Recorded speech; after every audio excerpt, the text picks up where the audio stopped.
오늘은 특별히 열왕기 하에 있는 말씀을 가지고 진정한 개혁이라는 제목 하에 말씀의 은혜를 함께 나누도록 하겠습니다. 갑자기 개혁을 왜 얘기하느냐? 이 말씀 대행진에 따라서 본문을 딱 읽어가다 보니까 그 말씀이 딱 감동을 주시는 거예요. 그래서 이제 이 제목과 함께 말씀을 전하게 되는데요. 개혁이라는 두 글자가 이사야에서 가장 많이 언급되고 회자되는 곳이 있다면 어딘가, 다름 아닌 요즘 정치계와 또 하나가 있다면 종교계가 아닌가 싶은 생각이 들어집니다. 그 말은 이 두 곳이 부정적으로 말하자면 그런 것이죠. 가장 많이 고인물처럼 썩어져 있거나 부패했다는 뜻이겠고, 또 긍정적으로 말하자면 이 두 분야만큼 변화를 필요로 하는 것이 없다. 다시 말해서 변화되지 않으면 안 되는 것이다 라고 여겨지는 것입니다. 그래서 이 개혁이라는 말에 누군가 토를 달거나 이의를 제거하게 되면 그 사람은 어떻게 취급을 받냐면, 이 사람은 변화에 대한 의지가 없는 사람이구나, 아니면 뭔가 시대에 뒤떨어진 낡은 사람으로 인식되는 그러한 시대에 우리는 살고 있습니다. 그래서 그 개혁에 대한 필요성에 대해서는 누구도 부인하지 못하고 다 긍정적으로 생각하게 되는 것이죠. 그러나 이 개혁, 변화라는 이름 하에 또한 새로움이나 또 조금 더 나아가면 혁신이라는 이름으로 되어지는 이 개혁에 대해서 모두가 다 공감하지만 사실은 또 모두가 다 조심스러운 게 사실입니다. 왜냐하면 사실은 이 개혁, 내가 개혁의 주체다라고 생각하고 그 개혁을 부르짖는 사람들조차도 그 개혁의 대상이 될 수 있기 때문이죠. 우리는 정치 세계를 보면서 그런 모습들을 너무나도 많이 보고 있고, 또 우리 교계를 보면서도 그런 것들을 너무 많이 보게 됩니다. 그러니까 누구도 예외가 없다는 거예요. 그렇기 때문에 조심스럽고, 또한 자칫 이 개혁에 있어서, 이 변화에 있어서 속도가, 여러분, 개혁이 너무 빨라지면 그건 뭐가 되냐면 혁명이 되는 거죠. 혁명. 그러니까 속도가 너무 빨라지게 되면 아무리 그것이 좋을지라도 많은 위험성들이 있고 많은 사람들이 그거에 적응하지 못하는 어려움이 있는 것이죠. 또 하나의 조심하게 되는 또 한 가지 이유가 있다면 그건 뭐냐면, 개혁이라는 이름으로 행한 어떤 변화, 그 변화가 좋은 방향만 있으면 좋은데 자칫 기존에 있는 좋은 것들을 파괴해버리는 그러한 어떤 역작용이 있을 수 있기 때문에, 사실은 그런 우려가 있기 때문에 이 개혁에 대해서 모두가 다 필요하고 공감하지만 조심스러운 거예요. 꼭 필요하지만 한편으로는 조심스러운 이 개혁. 그런데 그 어느 때보다도 이 교회에도 이 개혁이 필요함을 안팎으로 요청되고 있는 시대가 바로 이 시대인 것 같습니다. 우리 장로님도 기도하셨지만 안팎으로 다 그것들이 교회 안에서도 그렇고요, 교회 밖에서는 더 큰 목소리로 교회를 향해서 그 개혁을 요구하는 목소리가 들려오는 그런 시대이죠. 그렇다면 여러분, 진정한 교회의 개혁은 무엇일까? 뭐든지 새롭게 바꾸고 뭐든지 뒤집어 버리고 모든 것들 다 제거해 버리는 거, 그래서 나의 것으로, 우리가 원하는 것으로 바꿔버리는 것, 이게 진정한 개혁인 것인가? 오늘 저는 여러분들과 함께 이 세상이 말하는 어떤 개혁과는 구별되는 교회 개혁의 본질과 방법에 대해서 성경적으로 하나님 말씀 가운데 함께 다가가 보기를 원합니다. 성경이 말하는 진정한 개혁의 본질은 무엇인가 말이죠. 특별히 그래서 오늘은 우리 말씀 대행진의 진도 속에서 우리가 만나게 된 구약의 왕정시대 속에서 하나님이 인정하셨던 가장 모범적인 종교 개혁을 이루었던 왕이죠. 바로 요시야 왕입니다. 그 요시야 왕의 주도하에 종교 개혁이 이루어졌던 한 현장을 우리가 본문과 함께 살펴봄으로써 진정한 교회 개혁의 모범이 무엇인가 함께 찾아보기를 원하고요, 뿐만 아니라 마지막에는 성경에 보면 개혁이라는 두 글자가 딱 한 번 나와요. 신구약 성경 중에 개혁이라는 두 글자가 번역 성경 가운데 개역이라는 글자가 딱 한 번 나오는 곳이 있습니다. 거기가 어디냐면 히브리서 9장에 그 말씀이 나오거든요. 히브리서라는 것은 예수 그리스도께서 이 땅에 오신 이후의 교회를 향해서 선포되어지는 말씀이잖아요. 그 히브리서 9장에 있는, 즉 신약 교회, 신약 시대에 성경이 말하는 개역의 의미가 무엇인가 마지막으로 살펴보면서 정말 우리 자신과 몸된 교회가 하나님께서 말씀하시는 개역의 길을 향해 걸어갈 수 있기를 주님의 이름으로 축원합니다. 첫 번째로 오늘 요시야를 통해서 우리가 만나게 되는 개역의 첫 번째 본질이 뭐냐면 반하나님적인 것을 다 제거하는 것이다. 여러분, 여기서 중요한 두 단어는 뭐냐면 반하나님적, 하나님에게 어긋나는, 하나님의 뜻에 반하는 그런 것들은 제거하되 다 제거하는 것이다 라는 것이죠. 열왕기하 23장 19절의 말씀을 화면을 보고 함께 읽어보겠습니다. 시작. 전에 이스라엘 여러 왕이 사마리아 각 성읍에 지어서 여호와를 경노하게 한 산당을 요시야가 다 제거하되 베델에서 행한 모든 일대로 행하고.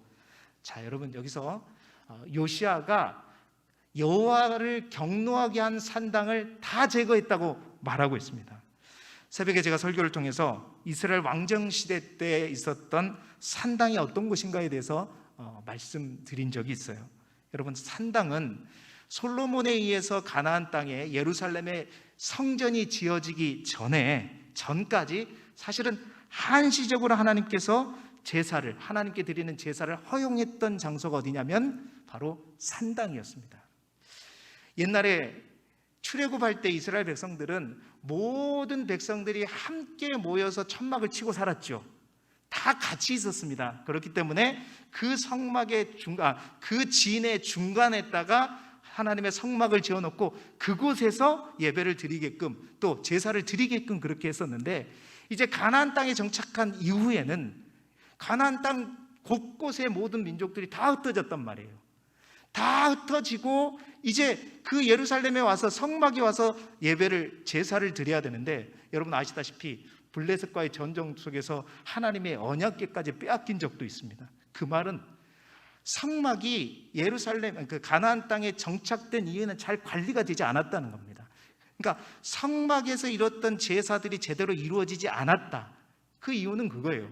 저 멀리 납달리 저기 널리에 있는 사람들이, 요단 동편에 있는 사람들이 제사를 지내기 위해서 예루살렘까지, 성막이 있는 곳까지 올라면 얼마나 멀어요.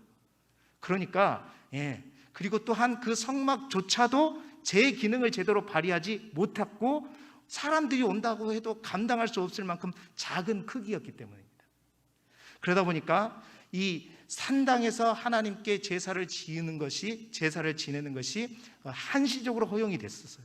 근데 여러분, 그것은 정말 불티나게 많은 사람들이 좋아하게 되었어요. 얼마나 편해요.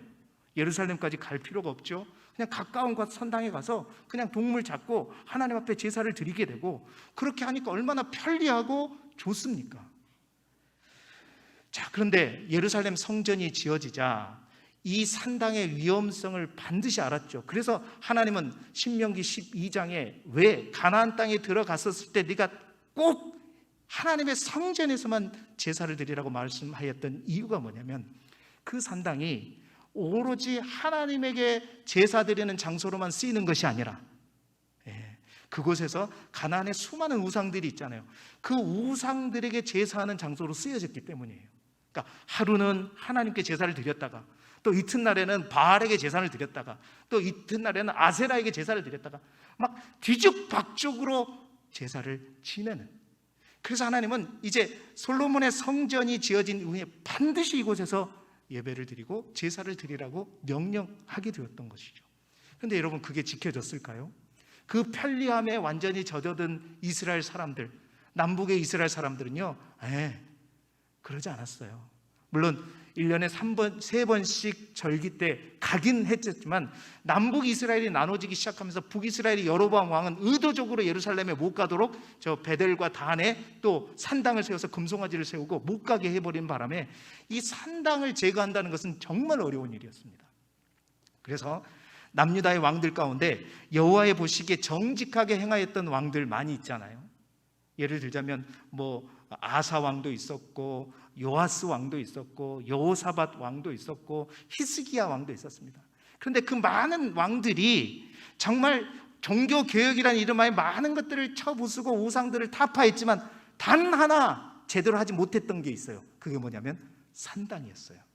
왜냐하면 그 산당을 제거해 버리면 많은 백성들의 원성을 듣게 되었고 원망을 듣게 됐고, 그것으로 인해 나라가 흔들릴 수 있는 그런 위험성이 있었기 때문에 마음대로 하지 못했어요. 사람의 소리를 의식했기 때문에. 그런데 여러분, 오늘 요시야 왕은 우리가 읽었던 19절에 뭐라고 하죠? 여호와를 경노하게 한 산당을 요시야가 어떻게 했다? 다 제거했다. 여러분, 진정한 개혁이라는 것은 무조건 바꾸고 무조건 제거하는 것이 아니라 반드시 그 기준이 있는 거예요. 그 기준은 뭐냐? 여호와를 경노하게 하는 것. 이것이 개혁이라는 두 글자 속에 있는 변화의 의미입니다. 즉 반하나님적이고 반성경적인 거에 대해서는 타협하지 않는다는 거예요. 반드시 제거해야 돼. 다 제거하고 철저하게 제거하는 것. 이게 성경이 말하는 개혁의 첫 번째 원리예요. 내 마음에 들지 않고 많은 사람들이 싫어하기 때문에 다수결, 그게 원칙이 아니에요. 그게 기준이 아니라는 거예요. 교회가 수십 년 동안 가져왔던 전통과 다른 거, 그게 기준이 아니라 하나님의 말씀이 기준이고 하나님의 뜻이 기준이에요. 하나님이 기뻐하시는 거냐, 아니면 하나님이 노하시는 거냐, 그것이 하나님이 노하실 것인데, 여러분, 요시야는 그 산당을 제거하면서 많은 백성들의 원성을 안 들었을까요? 난리가 났겠죠. 지금까지 그런 왕이 없었기 때문에. 그러나 그는 했어요. 왜? 하나님이 기뻐하지 않기 때문에. 그것이 무엇이든, 그것이 어디든, 누구든지 철저하게 바꾸고 새롭게 하는 것, 이것이 바로 성경이 말하는 개혁의 첫 번째 원리입니다. 자, 요시야를 보십시오. 그 철저함을 보시기 바랍니다. 많은 원성에도 불구하고 결국 그는 우상 숭배의 온상이 되고 있는 그 산당을 보고 자기 나라도 아니에요. 제일 먼저는 남유다에 있는 모든 산당들을 먼저 제거했습니다. 그 다음에 어디로 갔냐면 사마리아에 있는 각 성읍으로 가요. 시키면 되는데 요시야가 직접 갔다고 성경은 기록하고 있어요. 여러분, 이때 사마리아 북이스라엘은 어땠냐면 이미 아수르에 의해서 멸망당해버린 곳입니다. 그런데 이 요시야는 자기가 직접 사마리아의 각 성읍에 가서 전국 곳곳에 있는 산당들을 완전히 제거하는 그 철저함을 보여주고 있는 것이죠. 뿐만 아니라 우리가 읽었던 본문 20절 상반절에 보면 또 거기에 있는 산당의 제사장들 또한 다 제단 위에서 죽였다. 그러니까 그 사마리아 땅에 있는, 사마리아 각 성읍에 있는 그 제단만 다 깨부수고 불에 태워서 가루로 만들어버린 거 아니라 그곳에서 일하던 누구요? 제사장들까지 다 죽여버렸대요. 그런데 우리가 여기서 의아한 것은 남유다에 있는 산당들을 제거할 때는요, 그 제사장들까지 죽이지는 않았어요. 그 남유다에 있는 제사장들은 산당들을 다 헐어버리고 난 다음에 어떻게 했냐면 그 제사장들에게 너희들은 절대 예루살렘의 성전에 있는 제단의 근처에도 오지 못한다. 절대 제단 접근 금지 명령, 이게 끝이었어요. 그런데 사마리아 각 성읍에 있는 산당에서 일했던 제사장들은 제단 위에 올려놓고 다 죽여버렸거든요. 여러분, 왜 그랬을까요? 그것 또한 철저한 기준이 있었기 때문입니다. 우리가 이미 열왕기상 13장에 보면 남북 이스라엘이 분리되었을 때 여로보암 왕이 베델과 단에다가 금송아지를 만들고 산당을 세웠을 때 그곳에서 일하는 제사장들을 어떻게 세웠냐면 저 레이지파 사람들 가운데 택한 것이 아니라 제가 한번 해보겠습니다, 제가 제사장이 되겠습니다 했던 그런 사람들을 세웠던 거거든요. 그런 사람들이 제사장이 돼서 하나님도 섬기고 우상도 섬기고 그렇게 하던 것이 바로 북이스라엘이란 말이에요. 그래서 철저하게 하나님의 법, 하나님의 기록된 율법에 있는 것이 기준이 되었던 요시야는 하나님의 말씀대로 세워지지 않는 그 제사장들에 대해서 1%의 자비도 없었어요. 그대로 그들을 제단에 이으려고 다 죽였던 것입니다. 그래요. 우리 안에 정말 영적인 분별력이 있기를 소망합니다. 우리 교회 안에 또는 우리 자신 안에 하나님을 경록히 하는 것이 버젓이 존재하면서 그것이 하나님의 뜻이 아닌 인간의 욕심과 인간의 뜻과 사람의 뜻을 세우는 어떤 것이 하나님의 이름으로 내지는 교회의 전통이라는 이름으로 교묘하게 포장되어 있는 것이 있다면 진정한 개혁은 뭐냐? 그것을 찾아내서 그 포장을 벗겨내고 다 변화시키는 거예요. 제거시키는 겁니다. 여러분, 이것이 진정한 개혁의 첫 번째 원리이죠. 왜 우리가 그렇게 다 찾아내서 제거해야 되느냐? 여러분, 그것을 우리가 제거하지 않으면요, 그것으로 인해서 우리가 제거되기 때문이에요. 우리가 말씀대행진을 통해서 계속해서 말씀을 읽잖아요. 결국 북이스라엘이 멸망한 이유가 무엇입니까? 남유다가 결국 바벨론 포로에 70년 동안 끌려간 이유가 무엇입니까? 하나님이 아닌 그들 안에 교묘히 하나님의 이름으로 포장된 우상, 그런 것들을 계속해서 붙잡고 그것을 떨쳐버리지 못했기 때문에 결국 하나님께서 심지어는 성전마저도 다 무너뜨려버리고 하나님께서 사랑하시는 이스라엘 백성, 남유다 백성들까지도 멸망당하게 하신 거예요. 그것을 제거하지 않으면 우리가 무너집니다. 교회가 무너지기 때문에 진정한 개혁의 첫 번째는 하나님을 경노하게 하는 것, 반하나님적인 것, 반성경적인 것에 대해서는 시급하죠.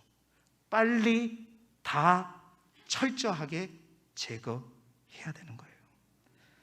사랑하는 성도 여러분, 우리 교회 안에, 여러분의 믿음 생활 안에 진정으로 여러분들이 변화되기를 원하십니까?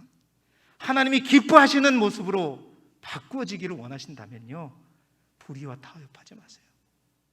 어떤 우상과 자비를 베풀지 마십시오. 철저하게 찾아서 잘라버려야 돼요. 죽여버려야 되는 겁니다. 그렇게 제거함으로 말미암아 정말로 우리 교회가 하나님의 기뻐하시는 개혁의 주인공이 될 수 있기를 주님의 이름으로 축원합니다. 두 번째, 요시아를 통해서 우리가 알게 된 개혁의 두 번째 본질은 뭐냐? 두 번째 본질은 기록된 대로 철저하게 지키는 것이다. 자, 여기에서 중요한 것은 기록된 대로, 기록된 대로는 건 뭐죠? 하나님의 말씀이죠.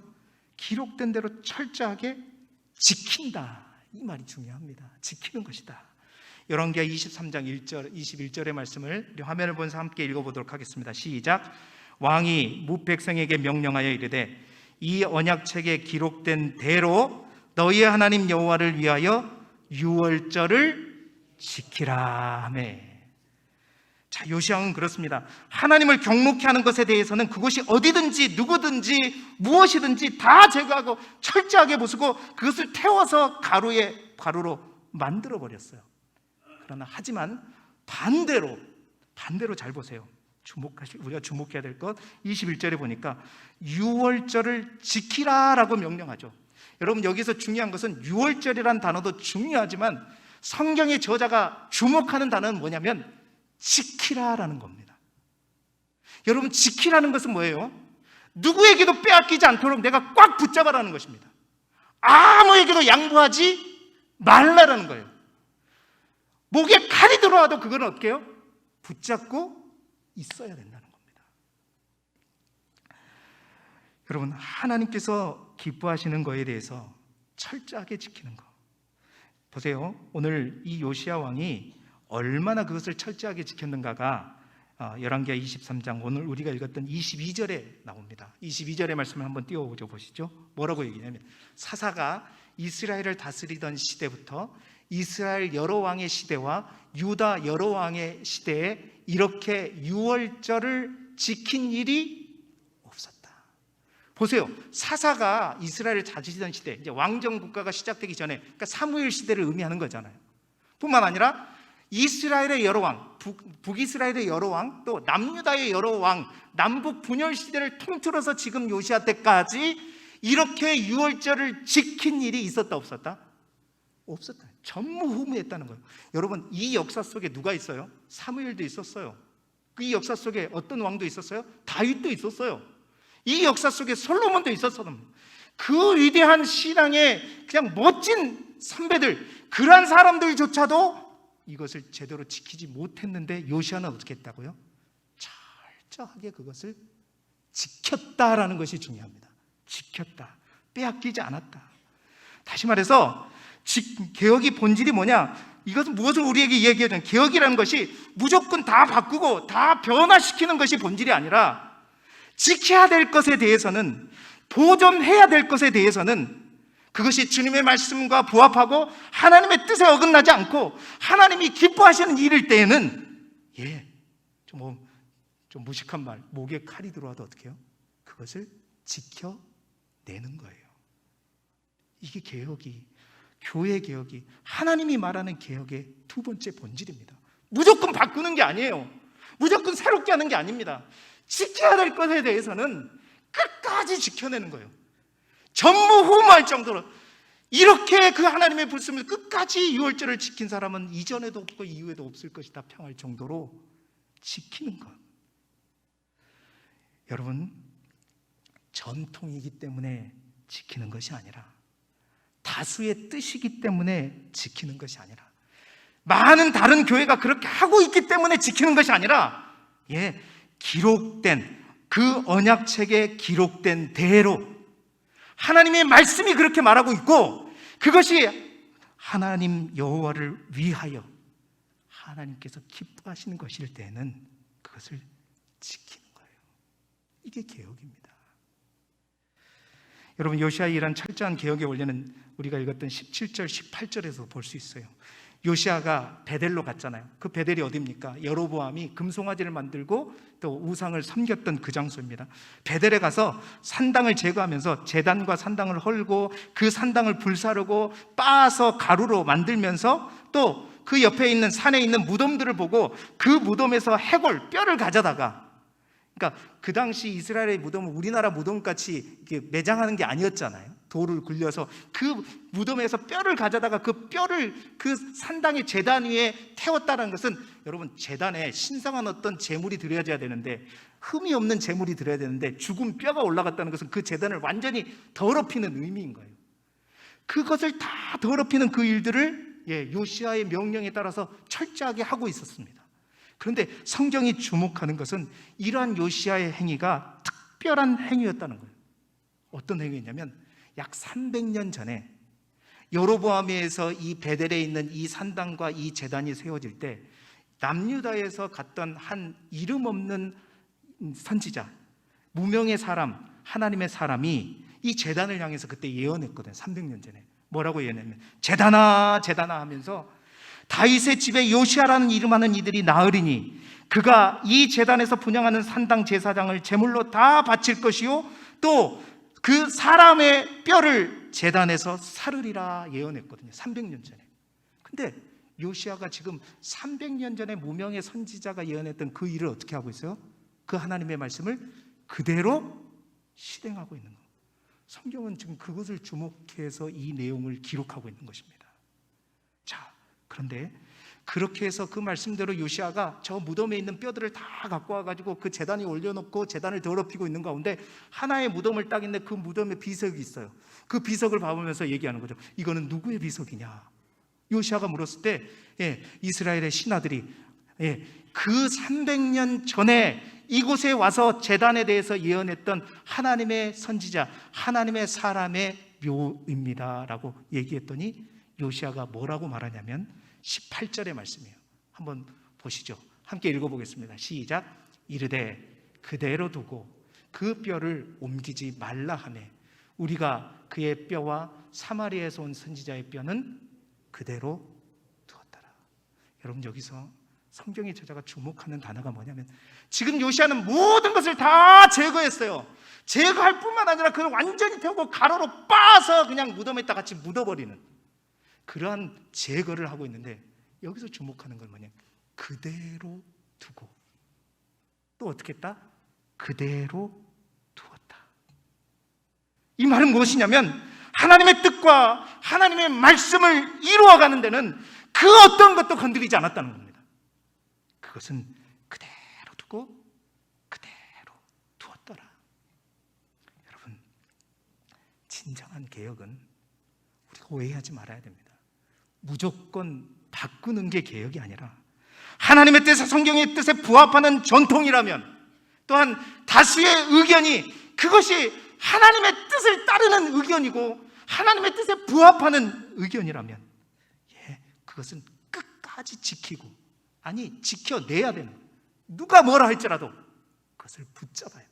빼앗기지 않는 것, 이것이 진정한 개혁의 두 번째 의미인 거예요.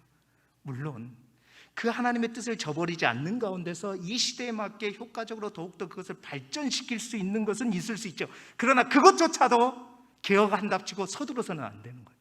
왜? 그것은 이대로 되고 저대로도 그래도 될 것이니까 그거에 대해서는 절대 서두르지 않고 모든 이들이 허락하고 함께하는 가운데서 발전시켜가는 것이지. 그러나 하나님의 뜻에 어긋나는 것에 대해서는 철저하게 적어도 하나님의 뜻에 부합하는 것은 끝까지 지켜내는 것입니다. 사랑하는 성도 여러분, 우리의 교회에도, 우리의 가정에도, 여러분의 신앙생활 안에도 분명히 두 가지가 있을 겁니다. 내가 결코 이것 때문에 맨날 넘어지는 거 알아요. 이것 때문에 계속해서 내가 넘어지는 거 아는데 그걸 못 버려요. 그걸 제거를 하지 못해요. 그러면 절대 진정한 개혁은, 성령의 강한 역사는, 하나님의 응답의 역사는 그래서 우리의 삶 가운데 이루어지지 않는 겁니다.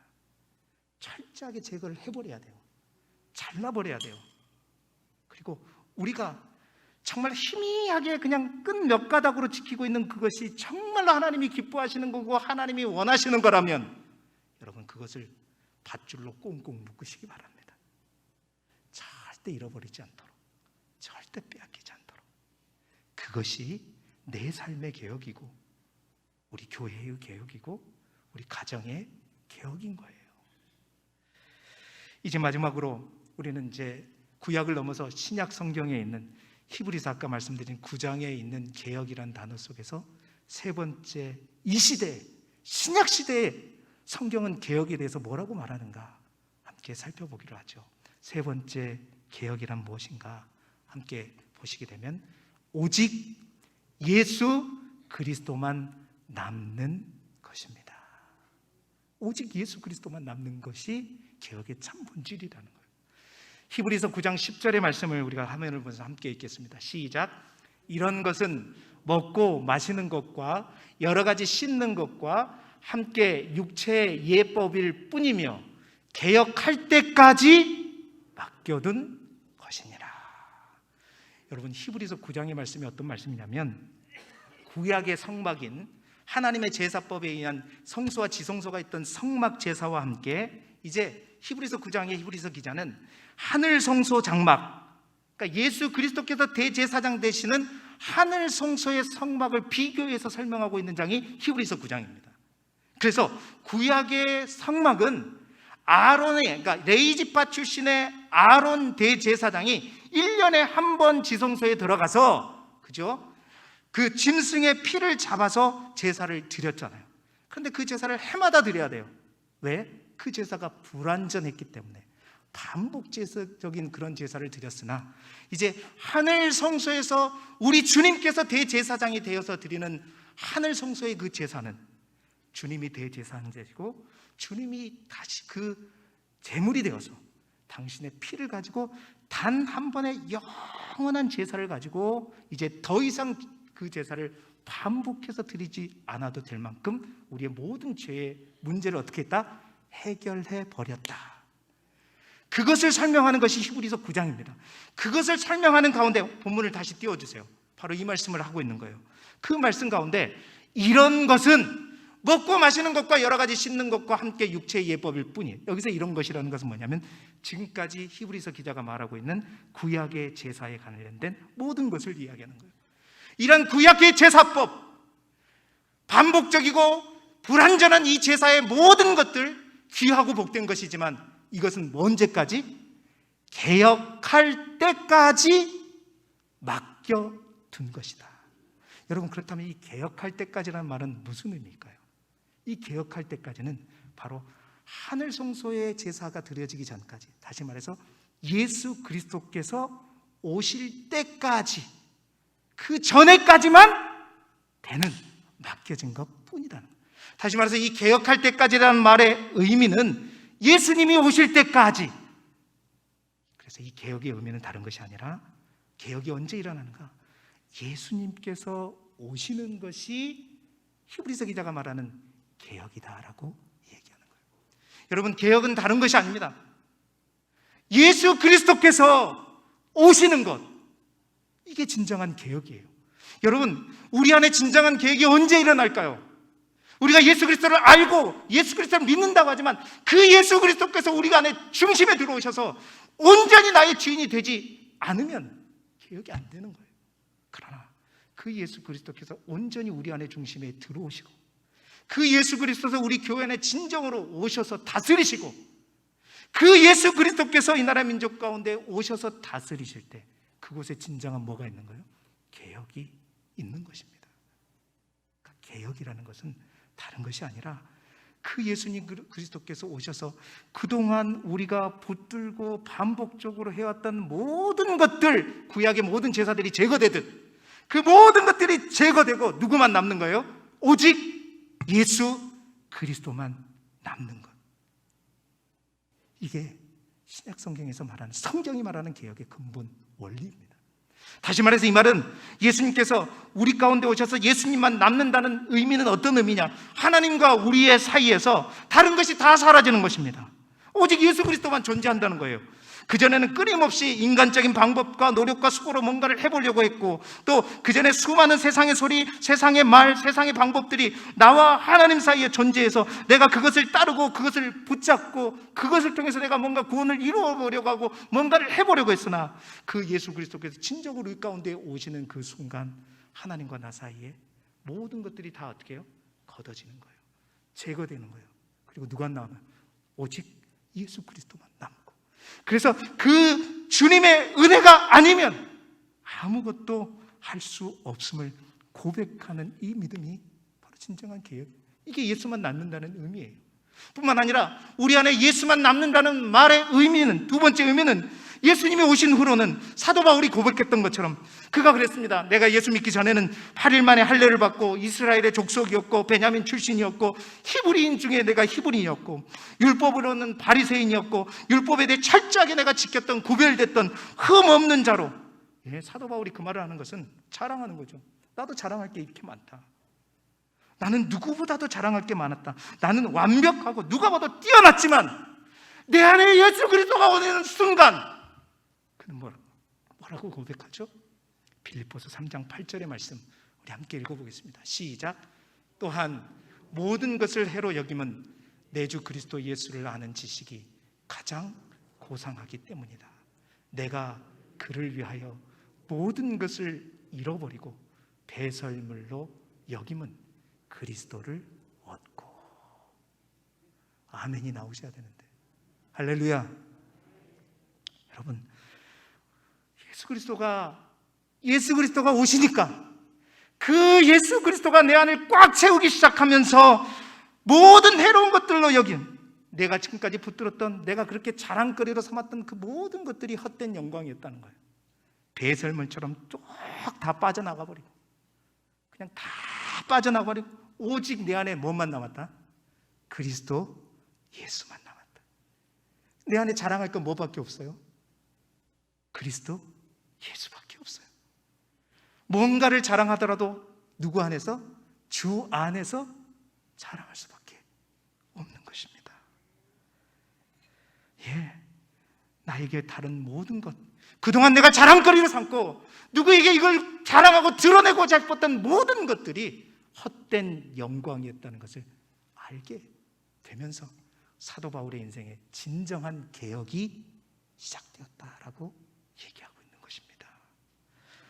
사랑하는 여러분, 개혁의 본질 되시는 예수 그리스도께서 우리 가운데 오신 그날, 하나님과 우리 사이에 있는, 그리고 우리 안에 있는 모든 반하나님적이고 반성경적인 것들은 다 제거되게 되고 배설물처럼 여기게 되고, 진짜 우리가 반드시 지키고 끝까지 붙들고 끝까지 붙잡아야 되는 그것이 뭐냐? 그것을 남겨두시는데 그게 뭐예요? 바로 예수님 자신. 결국 신약이 말하는 개혁의 본질과 요시야를 통해서 우리가 알게 된 개혁의 본질과 다른 이야기가 아니라 같은 이야기예요. 왜? 예수 그리스도는 말씀이 육신이 되어서 오신 분이시고 말씀 그 자체이시기 때문인 것입니다. 이제 말씀을 마무리하겠는데요, 교회의 개혁은 여러분 세상의 개혁처럼 복잡하거나 어려운 것이 아닙니다. 결국 주님이 우리 가운데 오시고 주님이 오셔서 주님이 다스리면 되는 거예요. 주님께서 싫어하시는 모든 것들, 하나님 말씀에 위배되는 모든 것들 철저하게 제거되고 또 반드시 지키고 보존해야 될 그 주님을 붙들고 오직 그리스도, 오직 은혜만 남는 것, 이것이 진정한 프로테스탄트 개신교의 이념이고 이것이 종교개혁의 모토인 것입니다. 여러분 500년 전에 있었던 종교개혁은 우리에게 새로운 어떤 것을 갖다 붙이는 게 아니었어요. 여러분 잘 보십시오. 어떤 것을 다 갖다 새로운 걸 붙이고 만들고 떼 붙이는 것이 아니라 예수 그리스도 외에 붙어있는 모든 인본주의적이고 세상적인 모든 것들을 다 어떻게 하는 거예요? 떼어내는 것이었습니다. 제거하는 것이었어요. 교황제도라는 거, 면죄부라는 거, 다 인위적이고 인본적인 방법으로 뭔가 구원을 얻고자 했던 세상적인 그 모든 것들을 다 뜯어내고 오직 예수, 오직 은혜, 오직 믿음, 오직 하나님께 영광, 이게 종교개혁의 모토였던 거예요. 그렇습니다. 이 시대에 교회에 반드시 개혁이 필요하다고 안팎으로 요청되는 이유가 뭐겠습니까? 우리 그리스도인들에게도 하나님께서 주님의 몸된 교회에도 주님이 아니라 주님 외에 다른 많은 것들이 붙어있기 때문이에요. 교회 안에도 그렇다는 겁니다. 세상 사람들이 봐도 징그러울 정도로 예수 그리스도 외에 다른 모든 세상적인 것, 인본주의적인 것들이 너무나 많이 붙여있기 때문인 거죠. 그래서 그것들을 더 붙여보려고 노력하고 그거 못 붙이는 것들에 대해서는 막 뭐 개시기하고 뭐라고 또 정죄하고 비판하기 때문에 교회 안팎으로 자성의 목소리와 함께 개혁이 요청되고 있는 것이죠. 사랑하는 성도 여러분, 우리 교회는, 사랑으로 이 길쭉의 모든 성도들은 주님만 남는 교인이요 주님만 남는 교회가 되기를 소망합니다. 나의 유일한 자랑은 예수 그리스도, 나의 유일한 자랑은 우리 주님밖에 없음을 고백하고 내가 지금까지 구했던 모든 헛된 영광들을 다 제거하고 그리스도 예수 안에서 새로운 이 한 주간도 승리하고 진정한 개혁의 주인공으로 살아가는 저와 여러분이 되시기를 주님의 이름으로 축복합니다. 기도드리겠습니다. 하나님 아버지, 우리 교회가, 우리 성도들 한 사람 한 사람이 사도 바울의 고백처럼 그리스도 예수를 아는 것이 가장 고귀하고 고상하여서 오직 주님만 자랑하고 주 안에서 자랑함으로 말미암아 하나님께서 기뻐하시는 하나님의 교회가 되기를 소망합니다. 우리 안에 예수 그리스도의 외에 반하나님적이고 반성경적인 모든 것을 다 떼어내는 진정한 개혁으로 하나님의 진정한 도구요 하나님의 뜻을 이루어가는 이 시대의 참된 개혁 교회, 개혁 성도들이 되게 하여 주옵소서. 예수 그리스도 이름으로 기도드리옵나이다. 아멘.